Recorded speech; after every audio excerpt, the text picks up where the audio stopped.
राष्ट्रीय शिक्षा नीति 2020 भाग 1 स्कूल शिक्षा अध्याय 7 स्कूल कॉम्प्लेक्स क्लस्टर के माध्यम से कुशल संसाधन और प्रभावी गवर्नेंस। तो आइए सुनते हैं इसका ध्वनि पाठ। पृष्ठ संख्या 44। 7. स्कूल कॉम्प्लेक्स क्लस्टर के माध्यम से कुशल संसाधन और प्रभावी गवर्नेंस। 7.1 अब समग्र शिक्षा योजना के तहत समाहित सर्व शिक्षा अभियान यानी SSA और देश भर के राज्यों में होने वाले अन्य प्रयासों द्वारा देश के हर बसाहट में प्राथमिक स्कूलों की स्थापना ने प्राथमिक स्कूलों में लगभग सार्वभौमिक पहुंच को सुनिश्चित करने में तो मदद की है, लेकिन इससे कई कम छात्र संख्या वाले स्कूल भी वजूद में आए हैं। यूडाइज 2016-17 के आंकड़े के अनुसार भारत के 28% सरकारी प्राथमिक स्कूलों और 14.8% उच्चतर प्राथमिक स्कूलों में 30 से भी कम छात्र पढ़ते हैं। पृष्ठ संख्या 45। कक्षा 1 से 8 तक के स्कूलों में प्रति कक्षा औसतन 14 छात्र हैं, जबकि बहुत से स्कूलों में यह औसत मात्र 6 से कम है। वर्ष 2016-17 में 1,08,017 स्कूल एकल शिक्षक स्कूल थे। इनमें से अधिकांश 8,05,743 कक्षा 1 से 5 वाले प्राथमिक स्कूल थे। 7.2 इन कम संख्या वाले स्कूलों के चलते शिक्षकों के नियोजन के साथ साथ महत्वपूर्ण भौतिक संसाधनों की उपलब्धता की दृष्टि से अच्छे स्कूलों का संचालन जटिल होने के साथ साथ व्यावहारिक नहीं है। शिक्षकों को अक्सर एक साथ कई कक्षाएं पढ़ानी पड़ती हैं और कई विषयों को भी, जिसमें वह विषय भी शामिल हो सकते हैं जिनकी उनकी पहले से कोई पृष्ठभूमि नहीं होती है, जैसे संगीत, कला, खेल जैसे प्रमुख क्षेत्र बहुत बार नहीं सिखाए जाते हैं और भौतिक संसाधन जैसे प्रयोगशाला और खेल उपकरण और पुस्तकालय की किताबें स्कूलों में कम ही उपलब्ध हैं। 7.3 छोटे स्कूलों के अलगाव का भी शिक्षा और शिक्षण प्रक्रिया पर नकारात्मक प्रभाव पड़ता है। शिक्षक समुदायों और टीमों में सबसे अच्छा काम करते हैं और इसी प्रकार छात्र भी करते हैं। छोटे स्कूल भी शासन और प्रबंधन के लिए एक प्रणालीगत चुनौती पेश करते हैं। भौगोलिक फैलाव, चुनौतीपूर्ण पहुंच की स्थिति और स्कूलों की बहुत बड़ी संख्या सभी स्कूलों तक समान रूप से पहुंचना मुश्किल बना देती है। प्रशासनिक संरचनाओं को स्कूल की संख्या में वृद्धि या समग्र शिक्षा योजना के एकीकृत ढांचे में नहीं जोड़ा गया है। 7.4 हालांकि स्कूलों का समेकन एक ऐसा विकल्प है जिस पर हमेशा चर्चा की जाती है। इसे बहुत ही सोच समझकर किया जाना चाहिए और केवल तभी किया जाना चाहिए जब यह सुनिश्चित कर दिया जाए कि इसकी पहुंच पर कोई प्रभाव न पड़े। इस तरह के उपायों के परिणामस्वरूप केवल छोटे पैमाने पर समेकन की संभावना दिखती है और बड़ी संख्या में छोटे स्कूलों द्वारा उपजी संरचनात्मक समस्या और चुनौतियों का समाधान नहीं होगा। 7.5 इन चुनौतियों को राज्य, केंद्र शासित प्रदेश की सरकारों द्वारा 2025 तक स्कूलों के समूह बनाने या उनकी संख्या को समुचित रूप देने के लिए नवीन प्रक्रिया अपनाकर समाधान किया जाएगा। इस तरह की प्रक्रिया के पीछे का उद्देश्य यह सुनिश्चित करना होगा कि हर स्कूल में कला, संगीत, विज्ञान, खेल, भाषा, व्यावसायिक विषय आदि सहित सभी विषयों को पढ़ाने के लिए पर्याप्त संख्या में परामर्शदाता यानी काउंसलर या प्रशिक्षित सामाजिक कार्यकर्ता और शिक्षक यानी साझा या अन्यथा मौजूद हों। हर स्कूल में पर्याप्त संसाधन साझा या अन्यथा हों, जैसे कि एक पुस्तकालय, विज्ञान प्रयोगशाला, कंप्यूटर लैब, कौशल प्रयोगशाला, खेल के मैदान, खेल उपकरण जैसी सुविधाएं आदि। शिक्षकों, छात्रों और स्कूलों के अलगाव को दूर करने के लिए समुदाय के साथ एक समझ बनाकर संयुक्त व्यावसायिक विकास कार्यक्रमों, शिक्षण अधिगम सामग्री के साझाकरण, संयुक्त सामग्री निर्माण, कला और विज्ञान प्रदर्शनियां, खेल गतिविधियां, क्विज और डिबेट और मेले जैसे संयुक्त गतिविधियों का आयोजन करना। पृष्ठ संख्या 45। बच्चों की शिक्षा के लिए स्कूलों में सहयोग और संबलन। अंगा, स्कूली व्यवस्था की गवर्नेंस में सुधार के लिए क्रियान्वयन संबंधी बारीकियों के निर्णय स्कूली समूह के स्तर पर छोड़ दिए जाएं, जहां उन्हें स्थानीय स्तर पर प्रधानाचार्य, शिक्षक और अन्य हितधारकों द्वारा ही लिया जाए, और फाउंडेशनल स्तर से सेकेंडरी स्तर के ऐसे स्कूलों के समूह को एक एकीकृत अर्ध स्वायत्त इकाई के रूप में देखा जाए। 7.6 उपरोक्त को पूरा करने के लिए एक संभावित तंत्र स्कूल परिसर नामक एक समूहन की संरचना की स्थापना होगी, जिसमें एक माध्यमिक विद्यालय होगा जिसमें 5 से 10 किलोमीटर के दायरे में आंगनवाड़ी केंद्रों सहित अपने पड़ोस में निचले ग्रेड की पेशकश करने वाले अन्य सभी विद्यालय होंगे।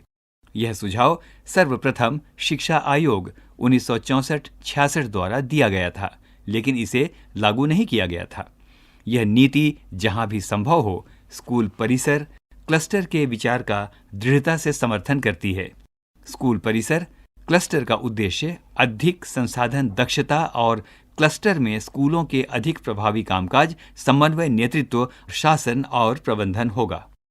7.7 स्कूल कॉम्प्लेक्स या क्लस्टर बनने से और कॉम्प्लेक्स में संसाधन के साझे उपयोग से दूसरे भी बहुत से लाभ होंगे, जैसे दिव्यांग बच्चों के लिए बेहतर सहयोग, ज्यादा विविध विषय पर आधारित विद्यार्थी क्लब और स्कूल परिसर में अकादमिक, खेल, कला, शिल्प आधारित कार्यक्रमों का आयोजन करना, कला, संगीत, भाषा और शारीरिक शिक्षा के साझे उपयोग से कक्षा में वर्चुअल कक्षाएं आयोजित करने के लिए ICT टूल्स के उपयोग सहित इन गतिविधियों का ज्यादा समावेश, सामाजिक कार्यकर्ता और सलाहकारों यानी काउंसलर की मदद से विद्यार्थियों के लिए बेहतर सहयोग की उपलब्धता और बेहतर नामांकन, उपस्थिति और उपलब्धियों में सुधार, और स्कूल कॉम्प्लेक्स प्रबंधन समितियों यानी केवल स्कूल प्रबंधन समितियों के बजाय के माध्यम से बेहतर और मजबूत गवर्नेंस, निरीक्षण, निगरानी, नवाचार और स्थानीय हितधारकों द्वारा उठाए गए कदम।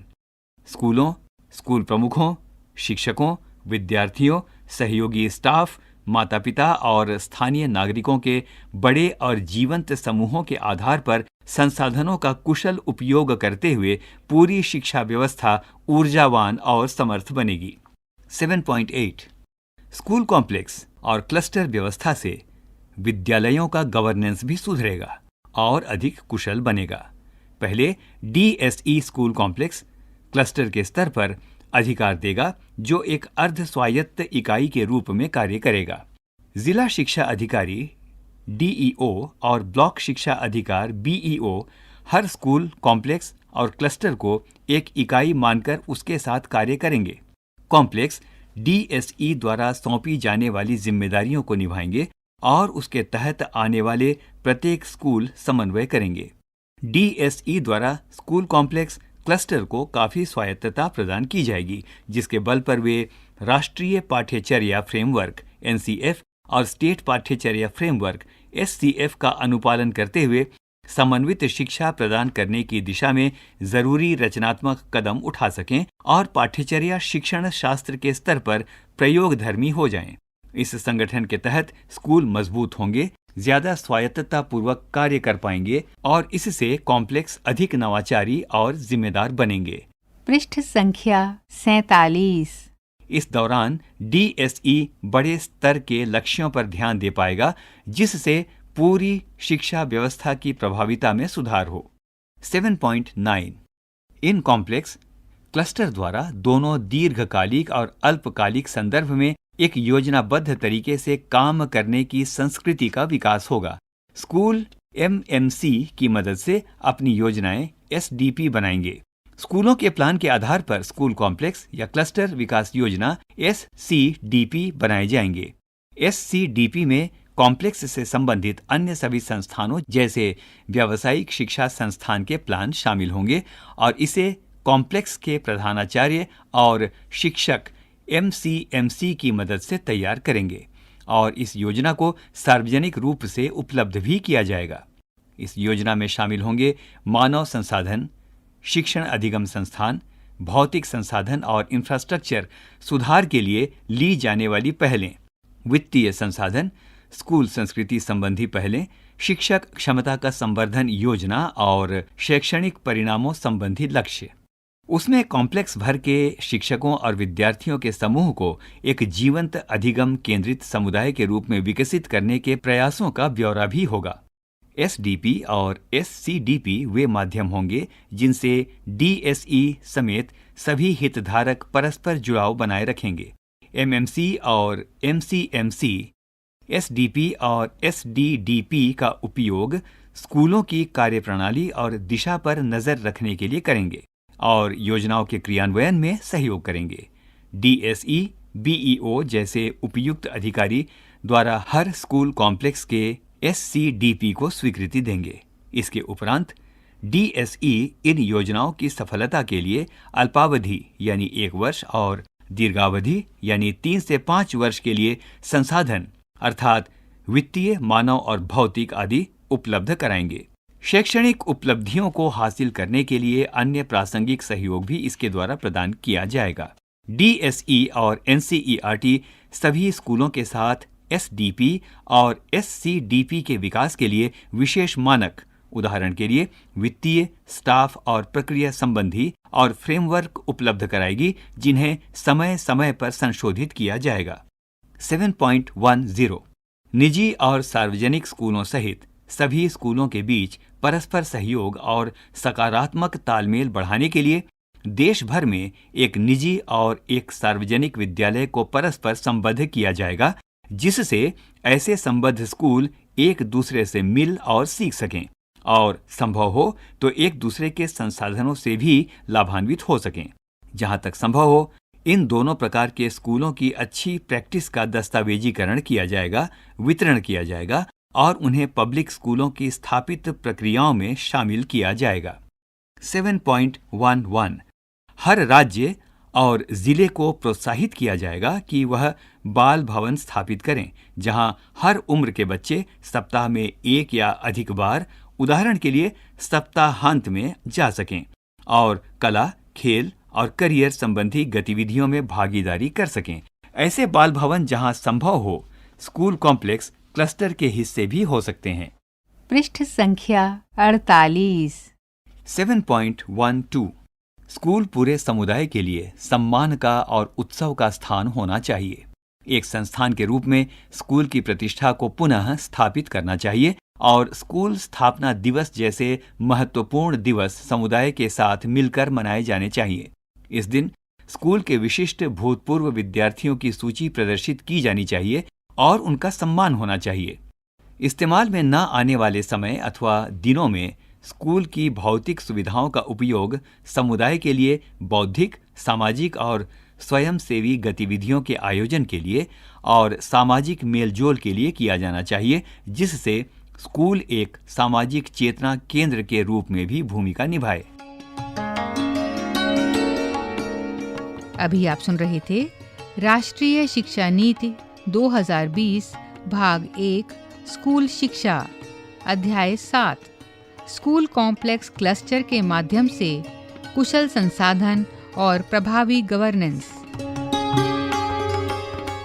वाचन स्वर अजीत होरो, निर्माण सहयोग जगबंधु जाना, मीनाक्षी कुकरेती और तनु गुप्ता, निर्माण वंदना अरिमर्दन तथा प्रस्तुति CIET NCERT नई दिल्ली, भारत।